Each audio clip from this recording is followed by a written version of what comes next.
Hello everyone, welcome back down to the crossroads. Today I have something shocking to show you. Another magic deck. I know, super shocking. This right here is my Chidori deck. Lightning Blade! It is based on Kakashi, because Kakashi is awesome. And with this, we plan on turning our opponent into shock absorbers, or as the locals like to call them, careless electricians. I'm so funny. Didn't steal that from the internet. Alrighty. So this is an elemental deck, and the goal is to recur some creatures over and over again, and then just keep going at it with the same creatures. So without further ado, let's get on into it. Alrighty, I've got the creatures here for us, so without further ado, let's get started with my 4 copies of Spark Elemental.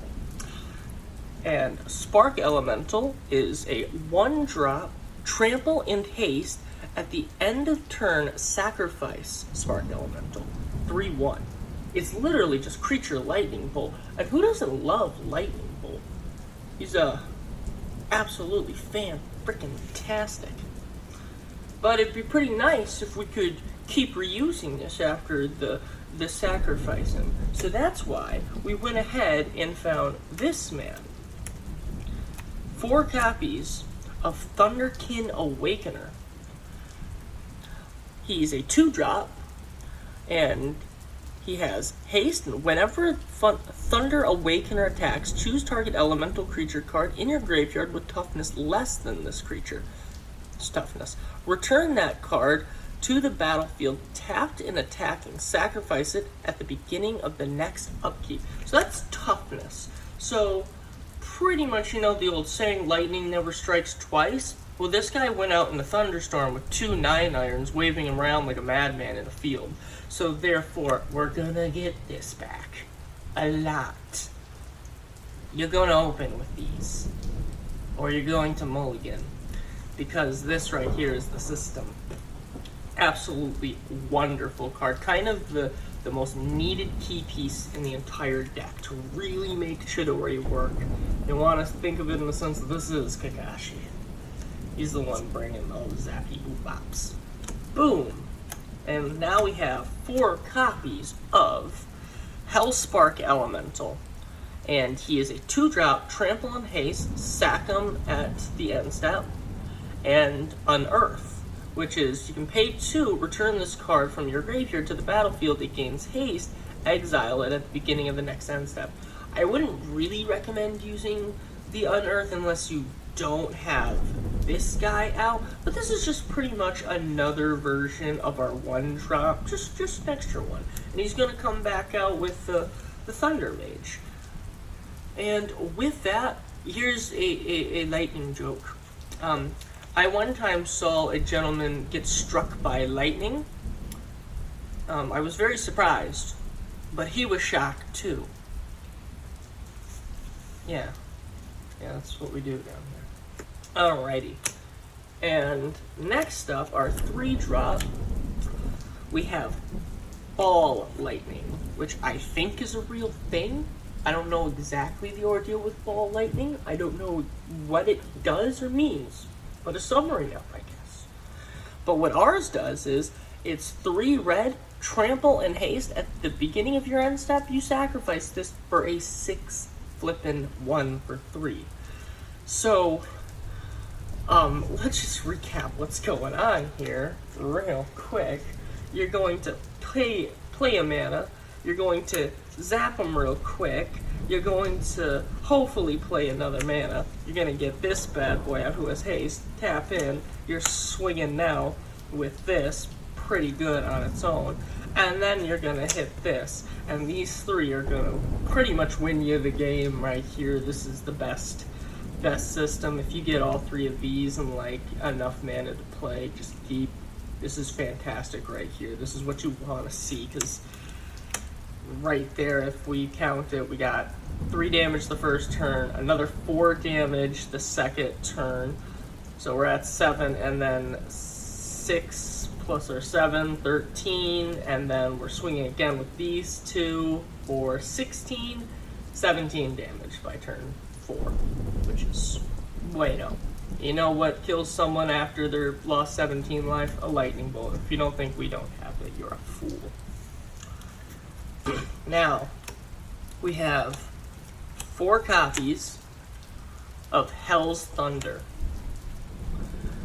It is a 3-drop flying haste. At the beginning of this, sacrifice this creature, and it does have Unearthed. It is a 4/4. Not as like crazy powerful as Ball Lightning, and we cannot bring this card back with our 1-die, but this is where that Unearth is going to come in handy. It's still pretty dang decent in this deck. I'm telling you, man, you're shooting lightning from a cloud dragon. That's straight up some Zeus stuff.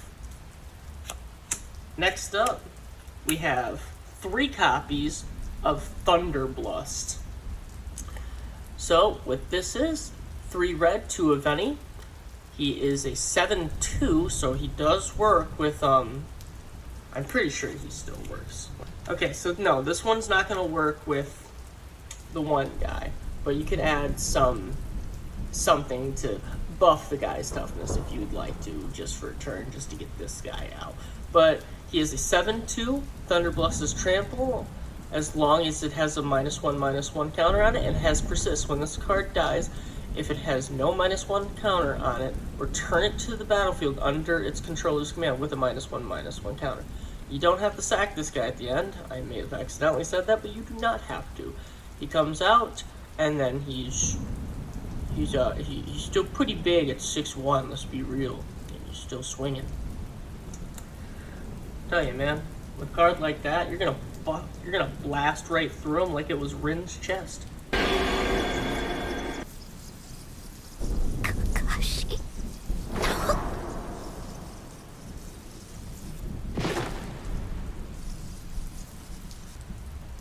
Alrighty, guys.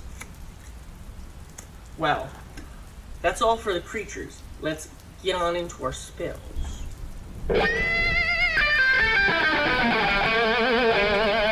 Alrighty, I got the spells here. I probably could imagine you seeing this one coming because I told you it was coming, but here it is. We have a playset of Lightning Bolt. Now let's get into what this card is. This is a 1-drop, 3 damage to any target. There are some rules that I'd like to explain with Lightning Bolt that a lot of people seem to get wrong. 1, you always bolt their creatures before hitting face.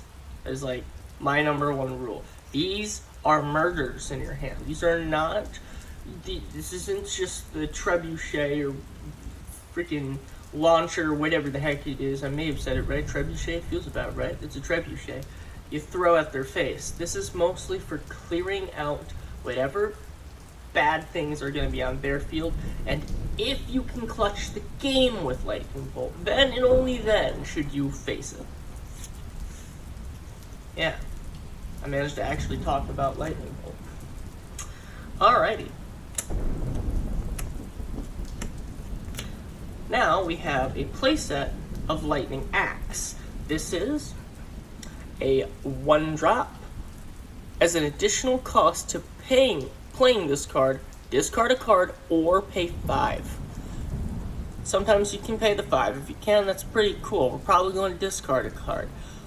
This deals 5 damage to target creature. Once again, if something's there and you can't deal with it, because you need to go fast. Gotta go fast. Gotta go fast. And if they get some sort of a big creature out, that's going to be a problem. This is a nope, you can't have that. We're getting rid of that. We're here and now. 5 damage will probably clear out any of your big problems, as long as I think some green crazy goes stompy, because you're trying to win by turn like 4, like I said, anyway. So this is here to help you do that and clear out their board. I see this, and all I can think is, I'm gonna be like Thor and throw some zappy zap weapons. It's beautiful. Speaking of Thor, we have his hammer. We have 3 copies of Thunderstrike. What Thunderstrike is, it is a 2-drop. Target creature gets +2 and gains first strike until end of turn, which could be nice. Really depends. I don't think that it's going to be like the biggest thing. What you're probably going to want to do this on is if someone goes to block Lightning Mage, you're going to want to slap this on him real quick. Maybe hold a few of these to protect him with the first strike mostly. Because you need him to keep doing his job. He's important. You could say he's a really good conductor. Yeah, that's still what we're doing here. So, yeah, that's pretty much it for this guy. Just protect the other guy at all costs. Alrighty. Or, I mean, if you can find like a creature and buff up real quick and win the game, that's another thing. Alright, and then we have 3 copies of Thunderbolt. This is a 2-drop, choose 1, target creature deals, choose 1, Thunderbolt deals 3 damage to target player, or this deals 4 damage to target creature with flying. Now, as you can tell, we're probably trying to keep flying off our butt, and this is pretty good. 4 damage, hopefully we'll get rid of most major flying vampires, and it's gonna blast through their like flying defense like it was Obito's chest.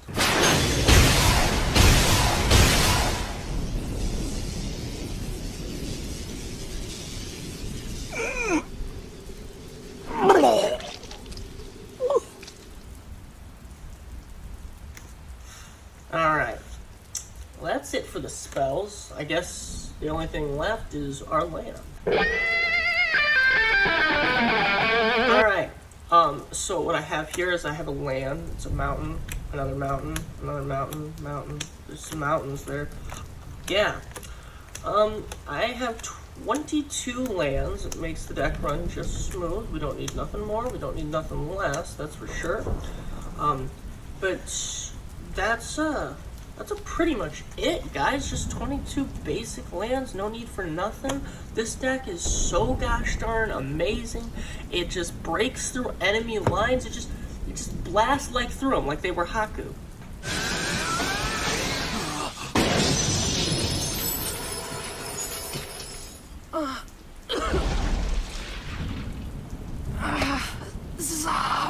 Booze.